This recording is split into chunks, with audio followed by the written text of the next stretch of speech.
से कम 20 या 25 दिन का बोलो, और उसका जो सुधार है वो 10 या 15% का, क्योंकि हम किसी चीज को लाइफ टाइम का बोलते हैं और दृढ़ निश्चय से बोलते हैं तो डेफिनेटली किसान यूज करने को तैयार होता है।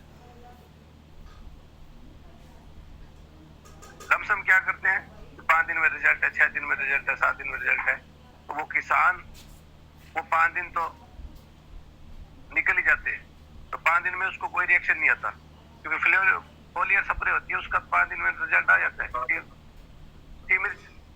टीमिच कर दी हमने तो रिजल्ट आ जाएगा 5 दिन में। तो ये कहने का मतलब है भाई अपने जो भी बायोफिट की कोई भी स्प्रे हो उसको 5 या 7 दिन का मत बोलो। ये बेसिक बात थी। और अब मैं बताता हूँ आपको कि अपना प्रोडक्ट कैसे यूज होगा। सबसे पहले शेट बैक्टीरिया बेस है और ये सॉइल हेल्थ है, जमीन का पीएच, जैसे भी जमीन का टेम्परेचर है, जमीन में नमक ज्यादा है, सोरा है, क्योंकि मैं कम से कम 50 किसानों को मैं यूज करा चुका हूँ, क्योंकि हमारी जो उत्तरी भारत की जमीन है उसमें सोरा बहुत ज्यादा है, क्योंकि ये हमारी नमक वाली जमीन है। अब बात करूंगा मैं जो मध्य प्रदेश महाराष्ट्र है वो ज्वालामुखी की मिट्टी है, तो हमारी जमीन के अंदर नमक की मात्रा बहुत ज्यादा है। अगर आज टेस्ट कराओगे तो नमक की मात्रा बहुत ज्यादा आएगी। इसलिए हमारे हर जमींदार को सेट का इस्तेमाल करना चाहिए और उसकी प्रॉपर जानकारी देनी चाहिए। प्रॉपर जानकारी ये है कि उसको एकदम देसी भाषा के अंदर समझ आना चाहिए कि सर ये बैक्टीरिया बेस है।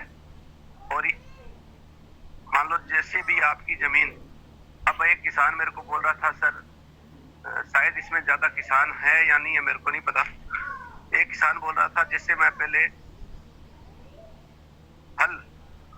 हल को जैसे मान लो न्यू रिन्यू करके जब गुड़ाई करते हैं तो पहले एक बार में हल 25 बीघा जमीन को गुड़ाई कर देता था और आज वही हल 5 बीघा गुड़ाई करता है। हमारी जमीन इतनी ज्यादा कठोर हो चुकी। ये प्रैक्टिकल है किसान का। आपके गांव में या आपके पड़ोस में पहले बल्दों से गुड़ाई करते थे, हल चलाते थे, आज कितने हॉर्स पावर का ट्रैक्टर है वो भी नहीं कर पा रहा। कारण हमारी जमीन में प्लास्टिक पॉलीमर बहुत ज्यादा हो चुका है। आज तकरीबन आप पोस्ट लगाओगे भी हमें 50 साल तो हमें देखते हो गया शायद, हमसे 20 साल पहले तक ये फर्टिलाइजर यूज हो रहा है। तो जब से लेकर आज तक का अगर आप कैलकुलेशन करोगे तो शायद भी एक बीघे के अंदर 50 साल के अंदर आइडियन 100 गट्टा डीएपी पड़ चुकी होगी, क्योंकि साल में 2 गट्टे डीएपी पड़ती है। जब 50 गट्टे एक बीघे में पड़ी है और फर्टिलाइजर तो अलग है, तो उस जमीन का क्या होगा। तो जो शेड है हमारी वो बैक्टीरिया बेस है और जो भी किसान को यूज कराओ उसको बोलो भाई यूरिया मत डालो, क्योंकि जहां पर यूरिया डल गई हमारी शेड का काम खत्म हो गया। और जो सोल्यूबल कार्बन है उसका जनक है शेड, और सोल्यूबल कार्बन सबसे ज्यादा होता है पौधे की जड़ में। अब क्या करता है किसान, आज जैसे मान लो अपने गंगानगर क्षेत्र है तो जड़ के समेत ही वो उखाड़ेंगे फसल को, क्योंकि सोल्यूबल कार्बन जड़ के अंदर है। और जब वो सोल्यूबल कार्बन हो गया, बैक्टीरिया का भोजन नहीं है, फिर दिमक लगेगी फसल में। और पंजाब और हरियाणा की बात करूंगा तो वो जला देते हैं फसल को ऊपर से। अब देखो कितना क्लोरो का यूज हो रहा है, यूरिया से ज्यादा क्लोरो का यूज हो रहा है, अभी दिमक नहीं जा रही, दिमक जाएगी भी। तो मेरा सबसे अनुरोध है जाकर किसान को यही बात करे, भाई यूरिया का उपयोग मत करो, और अगर शेड डालते हो तो यूरिया का उपयोग बिल्कुल ही मत करो। आज गवर्नमेंट भी 3 साल का बोल रही है कि आपका 3 साल में जैविक होगा, तो उसका स्तर जो धीरे धीरे डाउन आता है। रही बात ये आगे हमारी सॉइल हेल्थ, आप अगर शेड डालते हो तो तो उसके अलावा अपने को कोई चीज की जरूरत नहीं है, क्योंकि जमीन के अंदर ऑलरेडी बहुत चीज है। उसको एक्टिव करने की क्षमता होनी चाहिए। उसके बाद में हमें जब पौधा बाहर निकलता है तो हमें बाहर का भोजन चाहिए।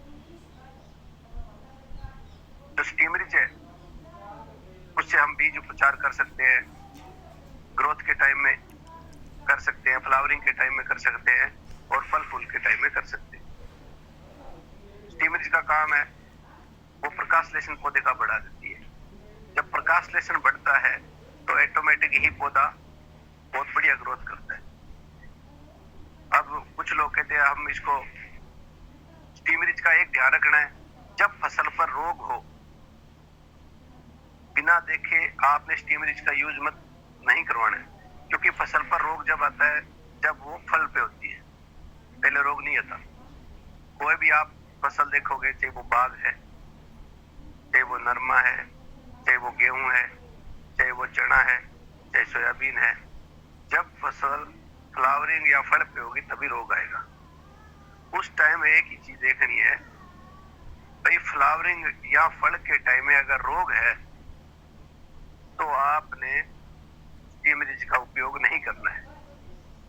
और पहली स्प्रे के बाद में अगर स्टीमरिच का उपयोग दोबारा करवाते हो तो उसके साथ में 10 ml इंटेक्ट होनी चाहिए। अगर 30 ml अपना स्टीमरिच है 15 लीटर पानी में तो 10 ml इंटेक्ट होनी चाहिए। उसका रीजन है क्योंकि स्टीमरिच उसमें बहुत ज्यादा कच्चापन लाती है। कच्चापन लाती है तो कच्चेपन पे रोग ज्यादा आता है। तो हमारे जब अल्टरनेट इंटेक्ट साथ में है तो उसमें रोग नहीं आएगा। क्योंकि कुछ लोग कहते हैं अभी इंटेक्ट महंगी पड़ रही है, फलाना है, ढिमका है, तो आप उसका उपयोग सीधा न करें। आप स्टीमरिच के साथ में करें सिर्फ 10 ml, उसका रिजल्ट बहुत ही बढ़िया आएगा। जब ग्रोथ हुई, ग्रोथ के बाद के अंदर ऊपर से हमें रोग जनरेट होना स्टार्ट होता है। अब रोग जनरेट होना स्टार्ट हो जाता है, सब लोग बोलते हैं अभी रोग आ गया, रोग पे क्या करें हम?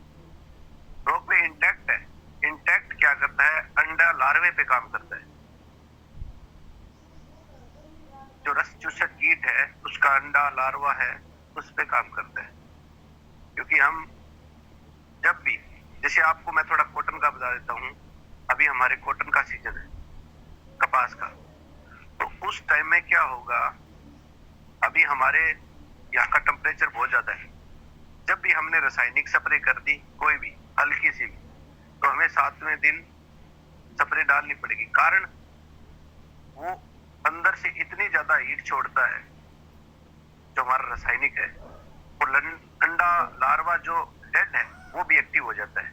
तो पूरा नरमा एकदम सिधान है, वो हफ्ते के अंदर रोग से भर जाता है।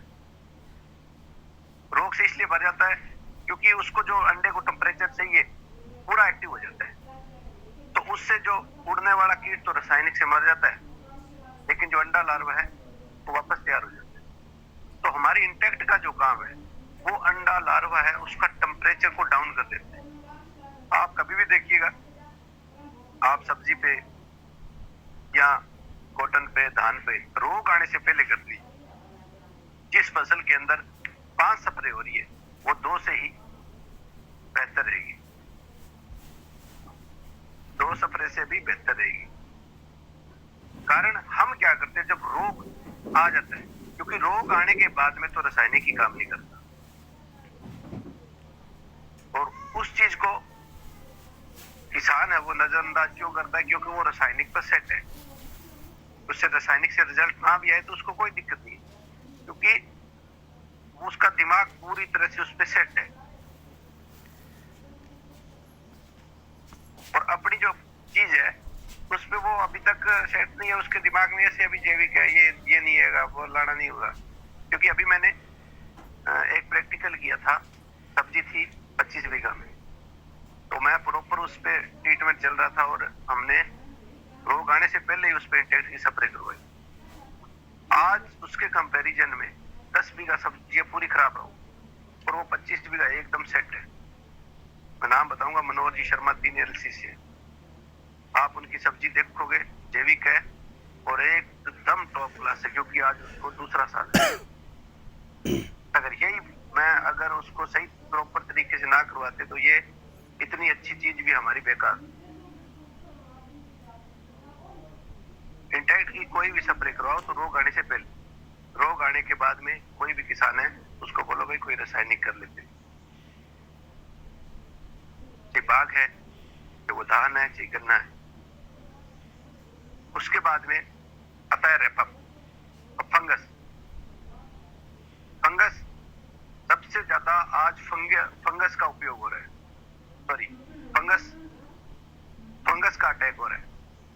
फंगस अभी मैं बताना चाहूंगा, अभी मूंगफली का सबसे ज्यादा बेल्ट है, सौराष्ट्र है, बीकानेर है, ये सबसे ज्यादा हमारी यूज हो रही है। तो किसान बोलता है भाई हमारी फंगस नहीं जा रही। ये आपकी प्रॉपर जानकारी के लिए बता रहा हूँ, क्योंकि किसान जब अपने को कुछ भी बोलता है यार ये रोग आ रहा है और आपसे जा नहीं रहा है, तो हम वहां पर चुप हो जाते हैं, तो हमारे पास कोई विकल्प नहीं होता। उसका रीजन है, पिछले साल अगर मूंगफली में कोई रोग है या फंगस है, तो उस बीज में वो फंगस है, वो एक स्टेज के अंदर आते ही वो अपना करेक्टर दिखाएगी। जिसे मैं गंगानगर के किसान, एक वैरायटी 28 गेहूं, उस बीज के अंदर फंगस है। अब हम उस बीज में फंगस है, न कि जमीन में है, ना कि एनवायरमेंट में।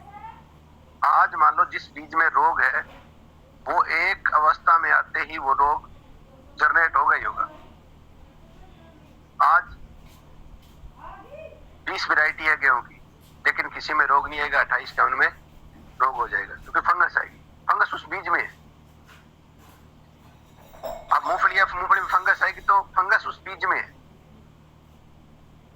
क्योंकि बीज, अभी मैं तकरीबन मूंगफली का बीज देख रहा हूं, उसके अंदर रेक्सटील, फलाना ढोंका बहुत चीजें लग के आती है। वो एकदम तो जर्मिनेशन बहुत अच्छा देती है, लेकिन थोड़ा सा ही पानी का इनबैलेंस हुआ और वो सूखने लग जाएगी, नीचे यहाँ जड़ जाएगी, यहाँ ऊपर वो पीलापन आ जाएगा।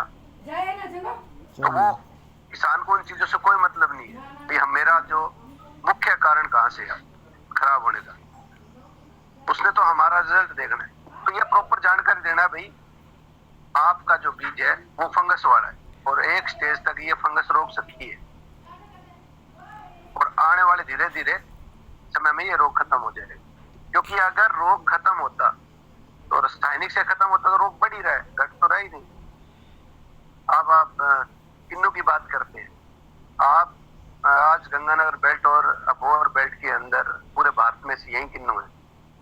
किन्नू का ऐसा कोई पौधा नहीं है, हर चौथा पौधा खत्म हो रहा है, क्योंकि उसमें रूट की दिक्कत है। जितना किन्नू का दायरा होता है उस जगह को हम खत्म कर देते हैं रासायनिक डालकर, यहाँ उसको अदरंग होगा, क्योंकि व्हाइट रूट चलेगा नहीं और तो भोजन कहाँ से लेगा। वही दिक्कत मूंगफली में है, वही धान में है, वही कॉटन में है, क्योंकि इसका रूट नहीं चलता। रूट ना चलेगा तो उसमें कमजोरी आएगी, तो फंगस होगी, और फंगस आने के बाद में कोई इलाज नहीं होता, वो पौधा जाएगा।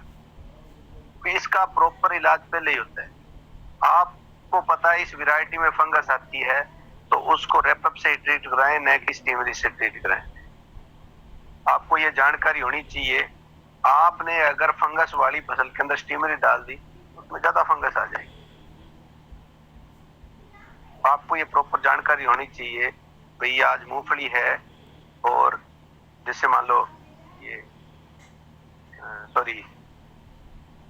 सोयाबीन है, तो उसमें साथ इसका फंगीसाइड का उपयोग जरूर करें, क्योंकि इन चीजों में फंगस बहुत जल्दी आती है। अब रेपअप के बाद है एनपीके। अब एनपीके का मैं बताना चाहूंगा, सबसे महत्वपूर्ण है एनपीके। शायद अभी हमारे को अप्रूवल मिल जाएगी इसकी। एनपीके नाइट्रोजन, फास्फोरस और पोटेशियम। अब नाइट्रोजन क्या काम करती है? नाइट्रोजन का काम है हरापन लाना, पत्तियों को हरा भरा करना, और फास्फोरस का काम है फल फूल और पौधे की बढ़वार के लिए, और पोटेशियम है जड़ के लिए। वो जड़ों का विकास ज्यादा करेगी। जिससे मान लो पोटेशियम हमने पहले डाल दी, अब तकरीबन होता क्या, सबसे पहले हम नाइट्रोजन का यूज करते हैं और मान लो पोटेशियम का सबसे लास्ट में यूज करते हैं, जबकि उसका यूज सबसे पहले है। हम जब भी डालें पोटेशियम है वो सबसे पहले डालें। उससे क्या होता है, जड़ का विकास अच्छा होगा, तना मजबूत बनेगा। और उसके बाद में क्या है, हमारा फास्फोरस, फास्फोरस है जो,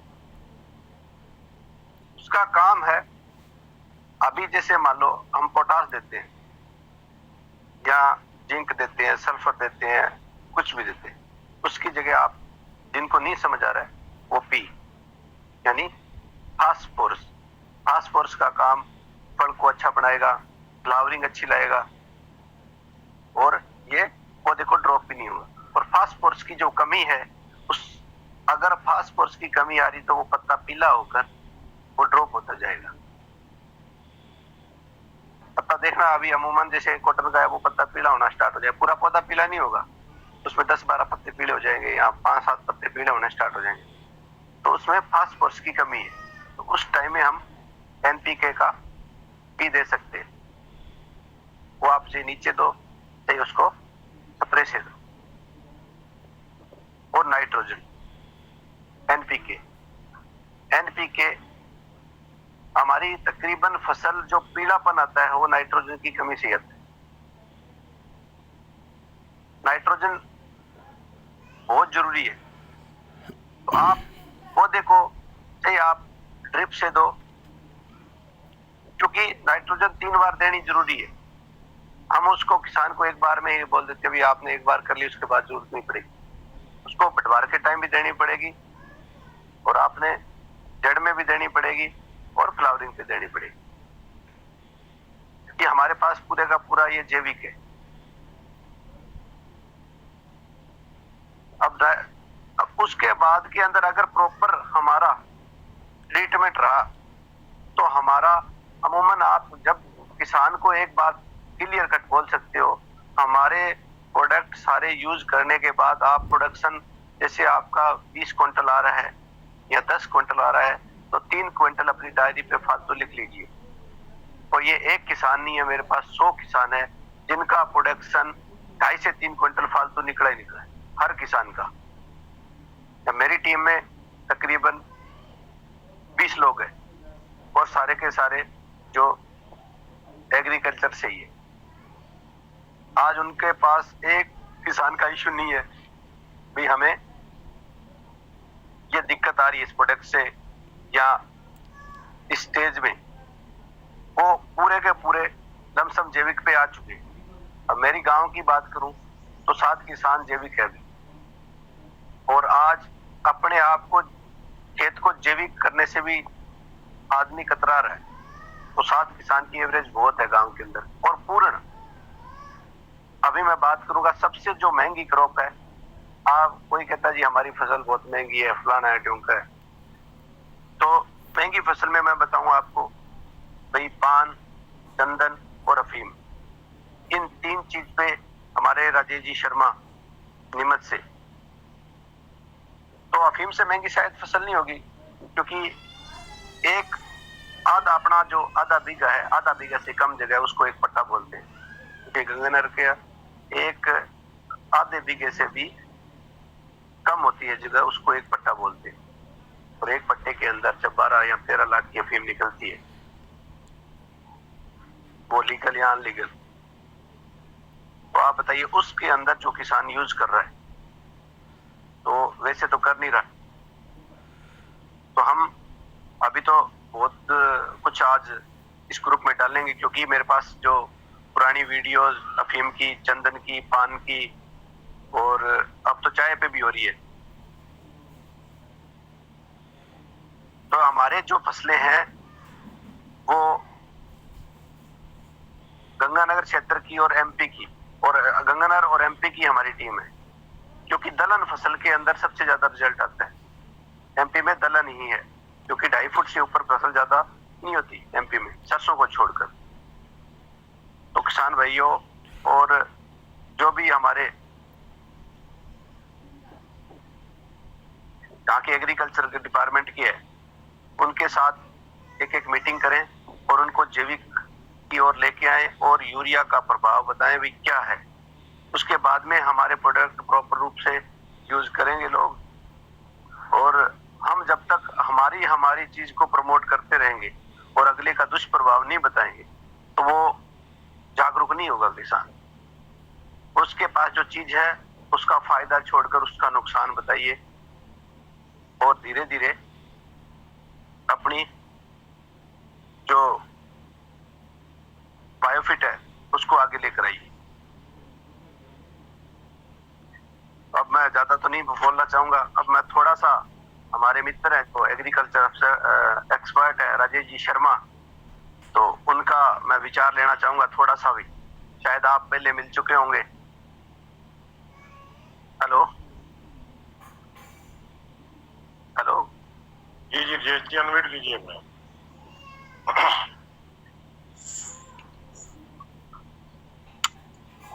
हेलो जी बोलिए सर। हाँ सर, नमस्ते बराड़ साहब। जी जी सर बहुत अच्छा अनम्यूट कीजिए सर। राजेश जी अनम्यूट कीजिए। हेलो जी जी अब आ रही है। हाँ सर, आज से 2 साल पहले मेरे को अनिल जी ने गंगानगर बुलाया था जी और उन्होंने जब मेरे को बताया कि यार ये प्रोडक्ट बहुत अच्छे हैं, तो अभोर और सारी जगह करणपुर रायसिंह नगर मेरे को सारे फार्मरों से मिलवाया, धान में और कॉटन में और इसमें। तो मैंने कहा कि यार ये प्रोडक्ट अगर मेरे को अफीम में रिजल्ट दे देंगे तो फिर मैं काम चालू कर दूंगा। तो मैंने पहली बार वहां से 30,000 रुपए का प्रोडक्ट लिया। 30% की आईडी थी उस समय, तो मैंने उनका यार 30% से ही मैं प्रोडक्ट लेता हूँ और रिजल्ट नहीं भी मिलेगा तो इतना तो मैं बेच दूंगा, कोई टेंशन नहीं है। तो मुझे अफीम में आके मेरे फार्मर काफी करीब मैं 18-20 साल से इस क्षेत्र में हूँ, तो मैंने पहली बार डलवाया तो उन्होंने एक्सेप्ट किया और डाल दिया। तो उनको जो रिजल्ट मिला उसके बाद मैंने पिछले साल ही 10.5 लाख रुपए का माल सेल किया था डोर टू डोर। तो फिर अनिल जी आए, झा साहब आए, सत्यनारायण जी आए, बराड़ साहब आए, बलराम जी आए और मैंने सभी को अफीम के प्लांट पे विजिट करवाई। तो किसान भी संतुष्ट हुआ कि नहीं यार, कंपनी से डायरेक्ट आके हम लोगों की फसल भी देख रहे हैं और कोई साइड इफेक्ट नहीं हो रहा है, जो डर रहे थे।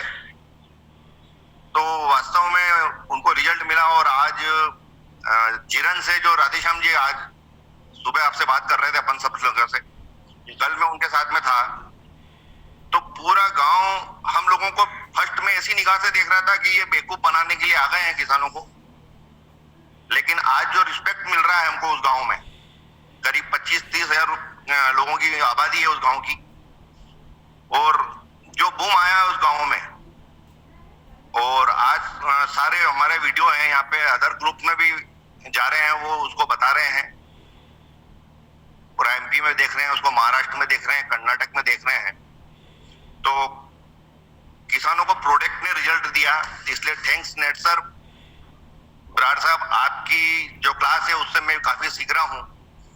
अनिल जी मेरे ऊपर काफी नाराज होते थे, सत्यनारायण जी तो हंस के और वो बहुत नरम दिल के हैं, तो वो कभी नाराज नहीं हुए। बीएस बराड़ साहब भी मेरे को समझाते हैं कि राजेश जी आप बहुत गुस्सा करते हैं, लेकिन मैं थैंक्स कहना चाहूंगा स्कूल को कि बहुत पेशेंस से मैं, जैसे आप समझाते हैं प्यार से, वैसे मैं भी अब किसानों के साथ में पेश आ रहा हूँ। Thank you sir. Thank you Sharma ji. Anil ji Bishnoi से मेरी एक जी, अनिल जी बिश्नोई जी। जी साहब। सर आपने एक स्टार्टिंग में कहा था कि 80% सोल्यूबल कार्बन के साथ उड़ जाती है, वो सोल्यूबल कार्बन क्या है उसके बारे में थोड़ा मैं जानना चाहता हूँ। सोल्यूबल कार्बन एक तत्व है जो बैक्टीरिया का भोजन है जी। सोल्यूबल कार्बन है वो एक बैक्टीरिया का भोजन है जो यूरिया के होकर लीच होकर वो निकल जाती है, और ये हवा के अंदर जाते ही कार्बन डाइऑक्साइड का रूप ले लेती है दोनों। तो ये प्रदूषण भी हमें बहुत ज्यादा करती है।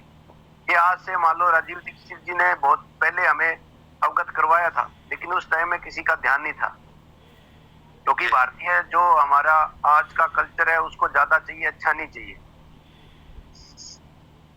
आज कोई भी किसान है ज्यादा होना चाहिए, अच्छे का कोई मतलब नहीं उनको।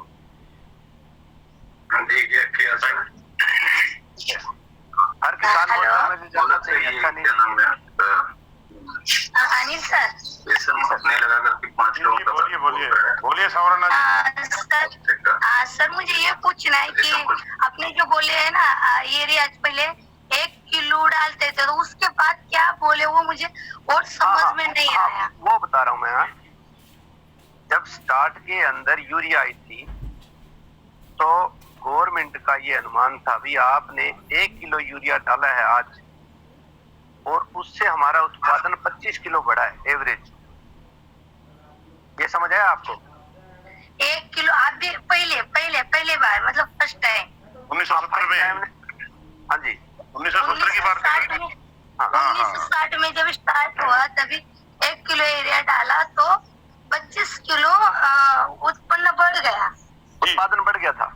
राइट। और आज 25% है, इसको मैं क्लियर कर दूं, ये 25% कह रही है। हाँ, ओके 25%, ओके 25%। हाँ, समझ गए।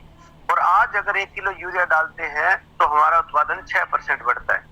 ओके, तो हमारी यूरिया तो बढ़ गई है, लेकिन उत्पादन हमारा घट गया है। घट गए, राइट। ठीक है, अब यूरिया 25 किलो डालते हैं तो 6 किलो बढ़ता है। आप सीधा अपने कन्फर्म कर सकते हैं ये। Yes yes yes. तो आज देखो कितना हमारे पंजाब के अंदर तो 1 बीघा के अंदर 5 कट्टा 6 कट्टा डालते हैं। तो ये हमारे परमवीर जी बराड़ साहब, अनम्यूट कीजिए, अनम्यूट अनिल जी। अनिल जी अनम्यूट कीजिए।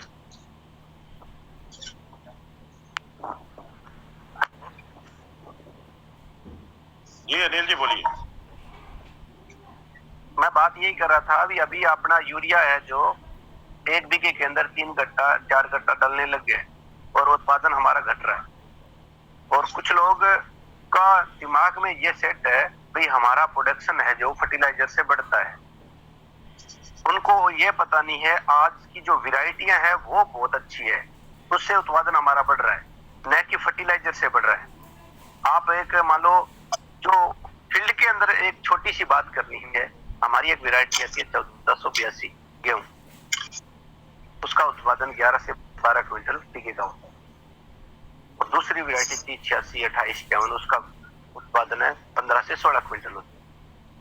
अगर फर्टिलाइजर से उत्पादन बढ़े तो 1482 का 16। आप अनम्यूट हो गए, फिर अनम्यूट हो गए सर, अनम्यूट हो गए। अनिल जी, अनिल जी, अनिल जी म्यूट कीजिए, अनम्यूट कीजिए, अनम्यूट। हेलो अनिल सर, आप अनम्यूट कीजिए अपने आप को। अनिल जी अनम्यूट कीजिए। हाँ जी बोलिए, अब बोलिए। सर ये ऑटोमेटिक ही हो रहा है म्यूट। हाँ वो हाथ लग जाता होगा आपका। हाँ, तो मेरा कहने का मतलब ये था, आपने शायद सुन नहीं पाए होंगे, दोबारा बता देता हूँ। जो हमारी वैरायटियां है वो दमदार है। आज के टाइम में वैरायटियां ही यील्ड दे रही है, न कि फर्टिलाइजर से यील्ड आ रही है।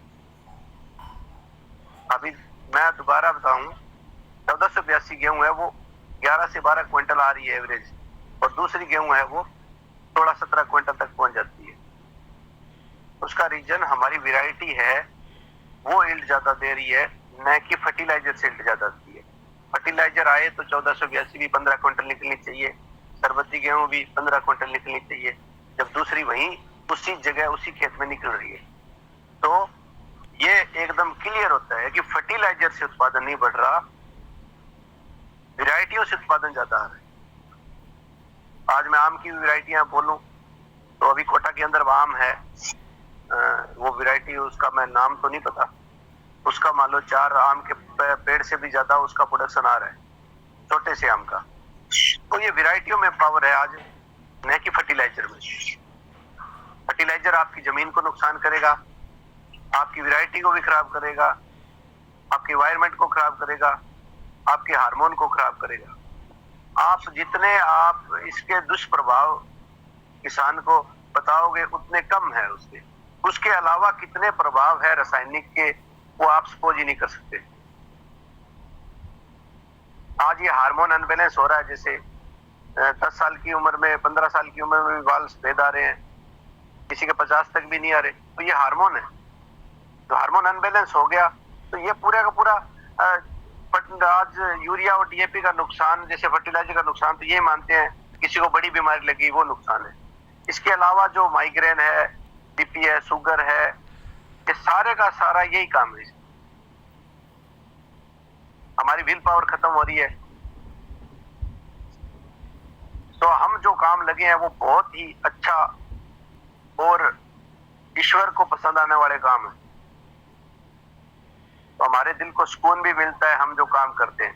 मैं आपको बताऊं कि मैंने इतने पहले पेस्टिसाइड में भी काम किया, सीड में भी किया है, सीड प्रोडक्शन में भी किया है, लेकिन जो सुकून इस काम में मिला है शायद नहीं मिला। ये एक वास्तव में सच्चाई है। आप इस काम को करोगे तो आप सारी चीजें भूलोगे और आपको दिल से अंदर आवाज आएगी ये काम बहुत अच्छा कर रहे हैं, जो हम जमीन को सुधार रहे हैं, हमारी एनवायरनमेंट को सुधार रहे हैं। और सर आप हार्मोन्स का जो बोले ना अभी, तो अभी हम लोग किसान भाई लोगों को बोलते हैं तो हार्मोन्स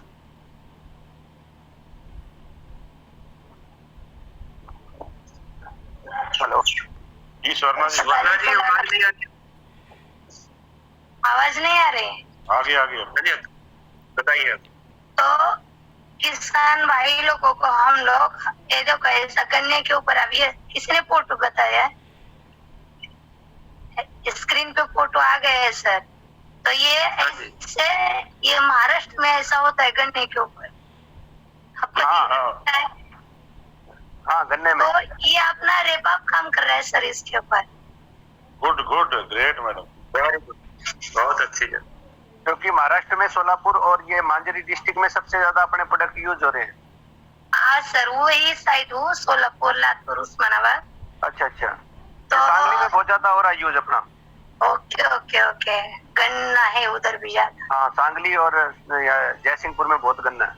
यस सर, तो मैं ये पूछ रही थी कि किसान भाई लोगों का हार्मोन्स इम्बैलेंस पता नहीं है सर, तो वो उसको जानकारी ना तो उन्होंने लेने की कोशिश की और ना हमने किसी ने बताने की कोशिश की। राइट। और आज एग्रीकल्चर में जितने भी अधिकारी है, जैसे ग्राम सेवक बोलता हूँ, उनके पास टारगेट है भी आप इतने जैविक किसान हमें रिकॉर्ड में आने चाहिए। तो आज ये नहीं है भी गवर्नमेंट इस पे काम नहीं कर रही है, लेकिन जो हमारे ग्राम सेवक है, जो कृषि अधिकारी है, वो इसको नजरअंदाज कर रहे हैं, इस चीज को कोई मानते ही नहीं है। वो रिकॉर्ड के अंदर नाम देते हैं। आप कोई भी कहीं से भी है उनसे पूछना, जो ग्राम सेवक आपका, वो ग्राम सेवक जैविक का डाटा दे रहा है सरकार को, चाहे वो लीगल चाहे अनलीगल। चलो बराड़ साहब, अब टाइम भी ज्यादा हो रहा है, मैं आशा करूंगा भी मेरी बात किसी को समझ आएगी और काम आएगी। नहीं, बहुत अच्छी है। आज समय क्योंकि मेन टॉपिक है, इसलिए मैं सभी से क्षमा मांग लेता हूँ, समय थोड़ा और लेंगे। परमजीत जी, रतिराम जी यादव जी की जो है वो समीक्षा जरूर लीजिएगा इस टॉपिक। जी रतिराम जी यादव,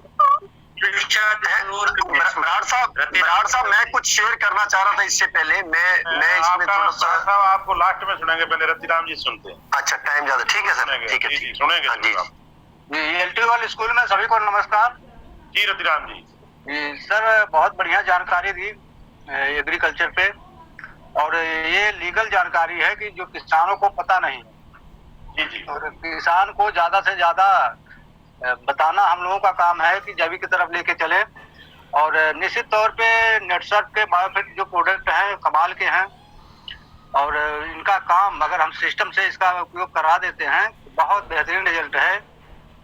और इंटेक का जो प्रयोग बताया सही बताया कि थोड़ा थोड़ा करके ही आपको महंगा लगता है, थोड़ा थोड़ा करके ही आप हर बार इस्तेमाल करेंगे तो आपके खेत में रोग नहीं आएगा।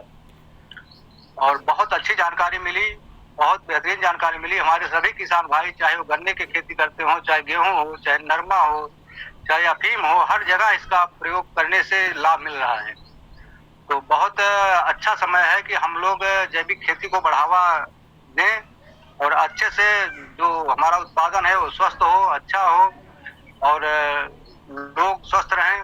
हम लोगों की यही कामना है, इनकम भी बढ़े और स्वस्थ भी रहें। बहुत बहुत बढ़िया लगा आज एग्रीकल्चर पे जो भी जानकारी मिली। तो ऐसे L2L स्कूल से बराबर हमको सीखने को नई नई चीजें मिल रही हैं जो अब तक हम नहीं सीख पा रहे थे। और हर बंदा आज जो है वो सीख रहा है और सीख करके उसको फील्ड में बता रहा है, जानकारी दे रहा है, तो उसके बिजनेस पर भी इसका प्रभाव पड़ रहा है, बिजनेस भी उसका ग्रोथ कर रहा है। बहुत बढ़िया सर लगा, बहुत अच्छा लगा। टाइम कम है, फिर समय मिलेगा तो फिर बात होगी। धन्यवाद, नमस्कार। Thank you sir Anil Yadav ji, thank you, बहुत अच्छी समीक्षा की आपने। जी सर, बराड़ साहब जी।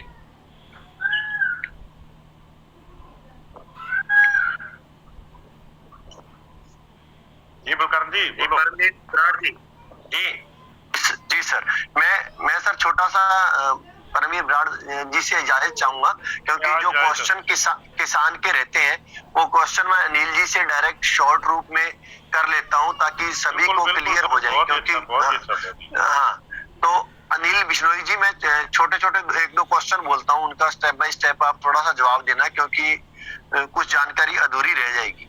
एक पहला जो मेरा क्वेश्चन है ये होता है कि जब किसान के पास अपना डायरेक्ट सेलर जाता है, अगर वो एकदम से उसको यूरिया और डीएपी बंद करने के बारे में बोलेगा तो वो विश्वास नहीं करता और बंद नहीं करता। पहला मेरा क्वेश्चन है, अगर यूरिया डीएपी डालना चाहे तो उसमें कितना गैप करना चाहिए और कितनी मात्रा कम करनी चाहिए, क्या साथ में उसके शेड डाल सकता है या नहीं डाल सकता? पहला आपको ये मेरा जवाब देना आप शॉर्ट में। तो शेड है, क्योंकि यूरिया का प्रभाव 1 या 1.5 दिन ज्यादा रहता है, नाइट्रोजन होती है उसका प्रभाव 1 या 1.5 दिन ज्यादा रहता है, उससे यहाँ 2-4 दिन पहले या 2-4 दिन बाद में। ठीक है, तो अब ये मतलब पानी चेंज करके दूसरे पानी पे, एक पानी पे शेड में दूसरे पे यूरिया दे सकता है वो? हाँ, यूरिया दे सकता है, क्योंकि हमारे तो फ्लड पानी है और जगह है जो भारत के अंदर कहीं भी जैसे एमपी में है तो वो बोरिंग से पानी देते हैं तो वो जल्दी दे सकते हैं। हाँ, तो उसके डोज को कितना कम करें? पहली बार में यूरिया और डीएपी का जैसे 50 किलो देते हैं तो कितनी डोज कम करें जब उसने? जैसे मान लो गवर्नमेंट बोल रही है 3 साल का, तो आप अगर मान लो 30 किलो यूरिया डाल रहे हो तो 10 किलो कम कर दो आप। ठीक है, 33% कम कर दो, 25 से 33% कम कर दो। हाँ, और जो भी किसान डाले तो इसमें भी एक थोड़ी सोचने वाली बात है। आप किसान बोल रहा है मैं 10 किलो यूरिया डाल रहा हूँ एक बारी में, तो उसको बोलो भी 10 किलो यूरिया एक साथ मत डाल, इसको 2 चरणों में डाल या 3 चरणों में डाल। ठीक है अनिल जी, ये हो गया एक अपना प्रोडक्ट 99 बताने से रह गया था। मैं दूसरा ये कॉम्बिनेशन जानना चाहूंगा कि स्ट्रीमरीच 99 और जैसे अपने इंटेक्ट लगा लेते हैं, ये आप ही बता दीजिए कि कौन कौन से कॉम्बिनेशन में अपने दे सकते हैं, यानी शेड हम नीचे भी दे सकते हैं और शेड फोलियर भी कर सकते हैं। थोड़े कॉम्बिनेशन तीनों अपने बता दो आप। हाँ, कॉम्बिनेशन बताता हूँ। तो जो शेड की अपने स्प्रे इसलिए करवाते हैं क्योंकि इसका रॉ मटेरियल है वो बहुत पावरफुल है। जो शेड का रॉ मटेरियल है वो बहुत पावरफुल है, क्योंकि ये जो बैक्टीरिया को एक सूक्ष्म जो मान लो एक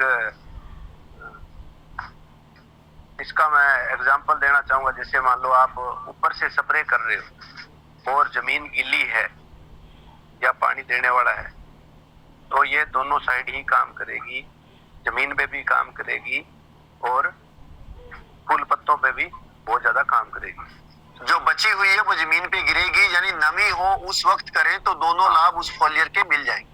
फोलियर का लाभ इसलिए मिल जाता है, जो बैक्टीरिया है वो जमीन में काम करेंगे और जो उसका रॉ मटेरियल है वो पत्तों पे काम करेगा। जी जी, बहुत बढ़िया। और इसका कॉम्बिनेशन किसके स्टिमरीज के साथ लग सकता है शेड? स्टीम रिच के साथ लग सकता है, रेपअप को छोड़कर, 99 इंटेक्ट को छोड़कर। ठीक है, स्टीम रिच 99 और शेट लग सकते हैं। हाँ जी। और स्टीम रिच 99 और इंटेक्ट एक साथ लग सकता है। हाँ, क्योंकि स्टीम रिच है वो कोई मादक पदार्थ नहीं है। मान लो इसका जैसे एनपीके वो बैक्टीरिया बेस है, और शेट है वो बैक्टीरिया बेस है। 99 तो आप कर ही सकते हो उसके साथ में यूज, वो तो ऑलरेडी सबके साथ होगा। इंटेक्ट और रेपअप ये नहीं करना इनके साथ, क्योंकि ये बैक्टीरिया बेस है। इनका कॉम्बिनेशन नहीं होगा किसी के साथ भी। रेपअप और इंटेक्ट का, इन दो चीजों का ध्यान रखना है। और इसके अलावा जो भी है आप मिला सकते हो। स्टीम रिच को इंटेक्ट के साथ मिला सकते हो, स्टीम रिच को रेपअप के साथ मिला सकते हो।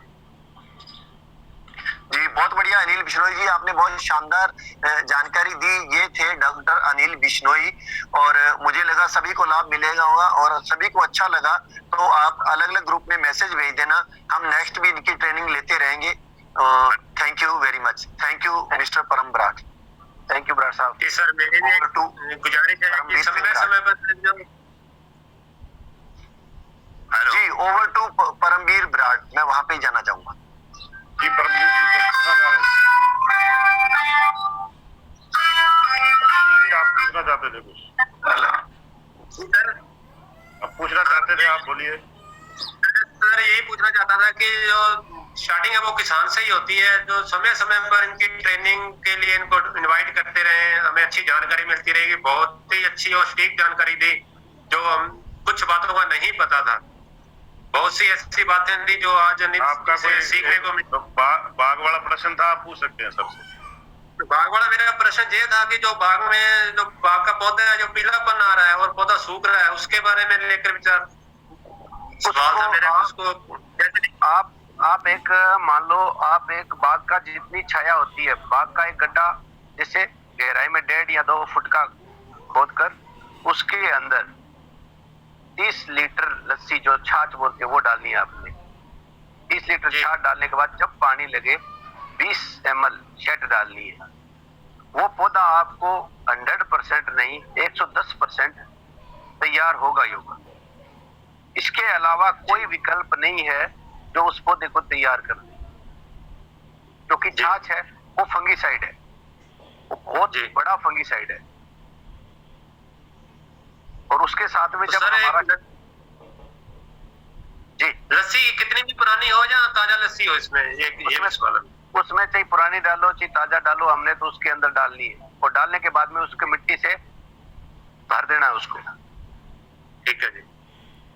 छाछ को डाल के ऊपर से गड्ढा भर देना है मिट्टी से, वो उसके अंदर खत्म होनी चाहिए। ठीक है सर मैं कुछ बोल सकता हूँ? जी सर। जी बोलो बोलो, आज झूठ है सभी।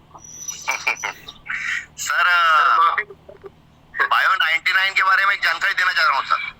हाँ सर, जरूर जरूर शर्मा जी। आई विटनेस, मेरे पास साथ में सत्यनारायण जी साथ में थे, और एक MBBS डॉक्टर के हम गए थे। तो वहां पे कई सारी कंपनियों के वेटिंग एजेंट रखे हुए थे। तो सभी अपनी अपनी कंपनी की तारीफ कर रहे थे कि ये 3 ml डलता है, ये 5 ml डलता है। तो मैंने 5-7 कंपनी के प्रोडक्ट टाई अप कर इकट्ठे कर लिए थे, और इकट्ठे करने के बाद में मैंने उन डॉक्टर के सामने, सत्यनारायण जी के सामने एक वीडियो बनाया था जो आज यूट्यूब पे है, बायो 99 का। इंडिया की टॉप बेस्ट कंपनियों के प्रोडक्ट्स थे, उसको कंपैरिजन करा था सर। तो बायो 99 जो है वर्ल्ड का टॉप प्रोडक्ट है। मैं उसको यूज कर चुका हूं, और उसका डेमो और उसका वीडियो भी बनाया था हमने, सत्यनारायण जी साथ में थे। तो बायो 99 बहुत पावरफुल प्रोडक्ट है। अगर हम उसको 5 ml लेते हैं और 3 ml भी लेते हैं तो वो उतना ही पावरफुल काम करेगा। बाकी दूसरी कंपनियों के प्रोडक्ट 10 ml 20 ml भी डाल देते हैं, तो भी किसान को उतना फायदा नहीं हो रहा है। शर्मा जी मैं ये बताता हूँ, सॉरी, अपनी कंपनी क्या करती है, प्रोडक्ट को अपग्रेड करती है। दूसरी कंपनियां है वो प्रोडक्ट को फील्ड से बाहर कर देगी और नया प्रोडक्ट ले आएगी। हमारी कंपनी उसी प्रोडक्ट को अपग्रेड करती है। ये सिलिकॉन बेस है, तो अपनी जो प्रोडक्ट है उसका परसिस्टेंस आना चाहिए किसान को। बाकी प्रोडक्ट तो आप एक यूनिक है, मान लो इसका कोई मुकाबला नहीं है। अभी चने की फसल है, मैं राजेश जी शर्मा जी को बोला भी आपके चने का प्रोडक्शन बहुत ज्यादा होता है, आप अगर 5 बीघा के अंदर प्रॉपर ढंग से आपने थोड़ा सा ही ट्रीटमेंट कर दिया स्टीम रिच और इंटैक्ट और बायो 99, इतने से भी आपका 2 या 3 क्विंटल प्रोडक्शन बढ़ता है। और ये बात आप सिर्फ एक किसान पे डेमो टेस्ट कर सकते हो। जी थैंक यू परमजीत जी। करिए सभी से मांगूंगा कि लगभग 16 मिनट एक्स्ट्रा ले चुके हैं 12 क्लास से। कंडीशन ही ऐसी थी कि समय बढ़ता गया कि मैं माफी चाहता हूँ सभी से। और भी कोई किसी की जानकारी या कोई भी समस्या हो या किसी को भी लेकर किसानों के प्रति, नेक्स्ट वीक हम इनवाइट करेंगे, उनकी समस्या को सुना जाएगा। बहुत बहुत स्वागत सर आपका, बहुत अच्छी और ठीक जानकारी। Recording stopped.